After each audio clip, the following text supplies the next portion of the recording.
980. Knyaz Vladimir the Great carries out religious reform in an attempt to unite Ruses. 6 major idols appear on a hill in Kiev. We know the formidable Perun, the generous Dazhbog, or the mysterious Mokosh well. But among these human figures, one stands out, the most mysterious. It is not a person. This is a winged beast. His name is Symargl, a deity that scholars have been arguing about for over a century. Who is he? The god of fire? The guardian of crops? Or perhaps a copyist's mistake? Imagine a creature that combines the strength of an earthly predator and the speed of a celestial bird. Symargl was most often depicted as a winged dog. Contrary to popular myths, he was not a god of war. Academician Boris Rybakov and other researchers believe that his main function was protection. He is a sacred guardian. Of what exactly? Life. He protected seeds, plant roots, and young shoots from evil. He was a mediator, a messenger who, like a living fire, traveled between heaven, where the gods lived, and earth, where people worked. Where did this strange name come from? Most scholars lean towards the Iranian theory. The word Symargl is a Slavic distortion of the Persian Simurg or Senmerv, the name of a mythical dog bird.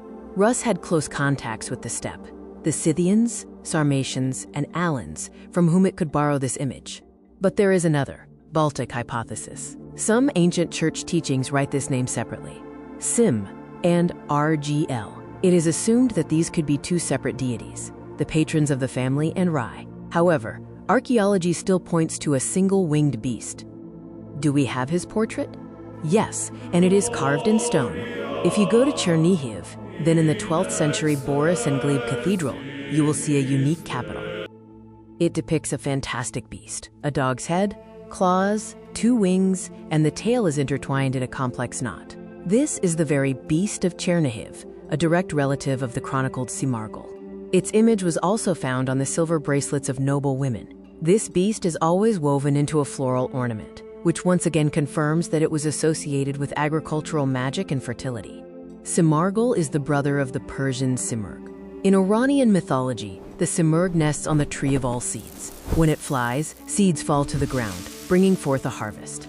We see this same motif in Kievan Rus, but the further west we went, the more this image changed. In the Galicia-Volyn Principality, under the influence of European fashion, the dog bird transformed into a griffin, a lion with eagle wings. But the essence remained the same. It is a powerful guard that protects wealth and power.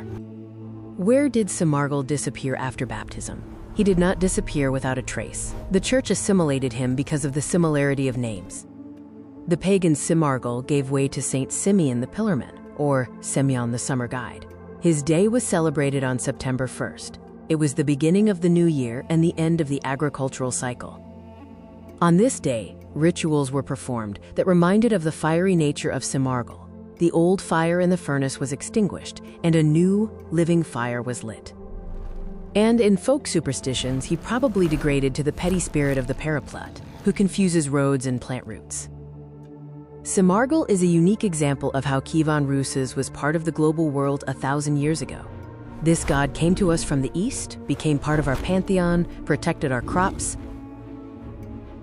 and eventually remained on the walls of Christian temples. He was not an evil demon. He was the winged guardian, a symbol of the life force that breaks through the earth to the sun. And although his name is almost forgotten, his image still looks down on us from the ancient stones of Chernihiv and Halych.